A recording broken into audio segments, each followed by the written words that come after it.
Hawaii and just the tips for this year's 24.1. I would have to say I'm really happy about this workout that we're going to be doing. Um, it's everything fun that is CrossFit, and it's going to be a fun one to see how hard you can push and get into Pain Cave. For tips, my first tip would be just keep moving. This is one where you have to plan your rests, make sure that you're not going till failure and taking long rests. So maybe split up the groups into threes, do sevens the first round, take a break, go right back to it. Next, just the tips would probably be make sure your feet placement is good with the dumbbell. A lot of no reps will be taken with jumping over the dumbbell, so make sure you're nice and close with your feet so that you can get right over that dumbbell as necessary. The last one, in the nines, give it your all. It's the end of the time. Just push through the rest. Short rep scheme, so just get through that last little bit and you should be good. But other than that, have fun and just enjoy 24.1 for what it is. It's a good couplet, and we'll see you soon back in the States. Woo! Aloha! What do you guys think of Brooks all tan, sitting in Hawaii? Pretty excited. He's having a good time, but he's still going to do the open. He's pretty excited about this workout. I'm excited too. These two movements together are, I was really excited about it. They happen to be a couple of things I'm good at. So thankfully, there's no thrusters, no pull-ups, and no shuttle runs this week. Anyway, but like myself, you guys are prepared for this. We've done these movements quite a bit.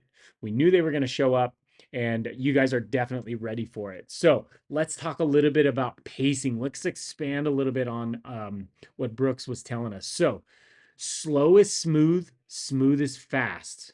Okay. That's what we want to do. Do not come out hot on those sets of 21s. Okay. You're going to be pumped up. You're going to be jazzed. And it's going to be amazing with the Friday Night Lights, the judges, the late, everything. Okay.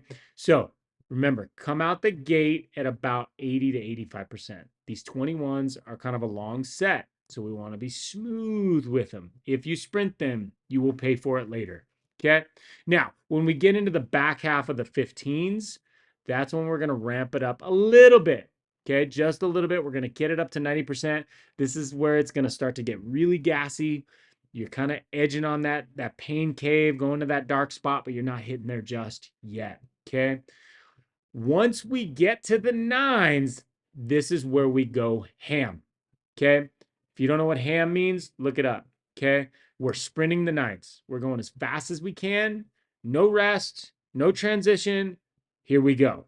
Okay. This is where we enter that dark place, and that's where you got to go. That's what the open's all about. Okay. We don't do it every day, but in the open, you'd be surprised what you can pull off. Okay. That environment is going to pull you through. Your friends and your family are going to be cheering for you. We're going to go ham on the nines. Okay. So I have put a warm up on the board out there over in the staging area.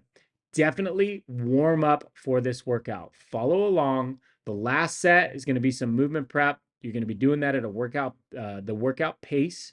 Okay. You should have an elevated heart rate before your heat starts. You should be sweating. Okay. Do not use the set of 21s as your warm up. Okay.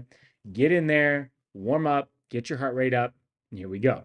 Now, let's talk about the dumbbell snatch. Okay. Love this movement. It's awesome. But if you do it wrong and you got your butt way up in the air and your back is all rounded, your back is going to blow up. And tomorrow you're going to have a pretty bad day. Okay. So be smooth and efficient and keep that back nice and flat. Okay. If that dumbbell is nice and light for you, we're going to go fast. We're going to do it unbroken, and we're going to muscle snatch that the whole way. Okay. If that dumbbell is not so light for you, but it's totally doable, try to break this up into no more than 2 sets. Okay. That's going to be key. Keeping you moving. Don't go fast, but try to break it up into 2 sets on those 21s and maybe the 15s. Cool. All right. Now, the burpees over the dumbbell. We want to stay nice and smooth. No need to stand all the way up. You can stay nice and low as you jump over that dumbbell. But what we want to do is in that burpee, we want to make sure we know where our hands are going to be placed. You should not have to take a step and adjust your feet. Your feet should pop up and then be immediately able to jump over that dumbbell. So take a few practice reps when you get in your lane. If you got a mark on the floor, put a couple handprints so you know right where to go. That's my advice. Okay. We don't want to get no rep going around the dumbbell versus over the top of that. Okay. This year we get to use the little prancing step. Totally cool with that. It's a lot easier, but you want to watch out as you get fatigued. That turns into a step. Okay. That's going to produce some no reps as well. Okay. So I think you guys are prepared for it. That's just the tips for 21. Sorry, 21. I'm stuck in the past. 24.1.